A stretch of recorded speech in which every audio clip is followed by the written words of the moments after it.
Hi friends, welcome back to my YouTube channel. Hope you all guys extremely well. আজিৰ ভিডিঅ'টো আপোনালোকে thumbnail আৰু টাইটেলত দেখা পাই বুজি পালাক I think. So status Play Store যাই এইটো এপছ ডাউনলোড কৰিব লাগিব। বেলেগৰ status save কৰা মানে তুমি যদি ভাল লাগে এইটো status তুমি দিব পাৰিবা তো আৰু ৰাখি থব পাৰিবা। সো চাই থাকক এইটো এপছ ডাউনলোড কৰক ফাৰ্ষ্টতে।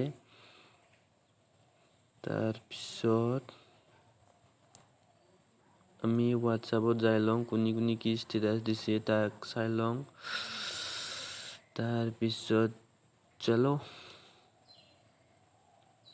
জয়েন তো ৰিপক ইয়াতে ষ্টেটাস দি আছে তাৰমানে ফটো ৰাখিব পাৰিবি আৰু তো ইচ্ছা কৰিলে তোমাৰ গ্যালাৰীত থব পাৰিবি নহলে ইগলাই ইমেজ আৰু ভিডিঅ' কোনটো ৰাখা। সো মই এটা ভিডিঅ' ৰাখি দেখাম তোমালোকক এইটো। তাৰ পিছত সেভ গ্যালাৰী এটা লিখা আছিল মোৰ স্ক্ৰিনত ভালকে দেখা পোৱা নাই। তাৰ পিছত ইটো ৰাখি মই লাষ্টত যাই গ্যালাৰীত দেখাম। সো গ্যালাৰী ফ্ৰেন্ডস আজিৰ ভিডিঅ' এইখিনি। আপুনি যদি চেনেলত নতুন সাবস্ক্ৰাইব কৰবি আৰু সাবস্ক্ৰাইব কৰা আছে ধন্যবাদ। নমস্তে টাটা। আজিৰ ভিডিঅ' এইখিনি বাই বাই।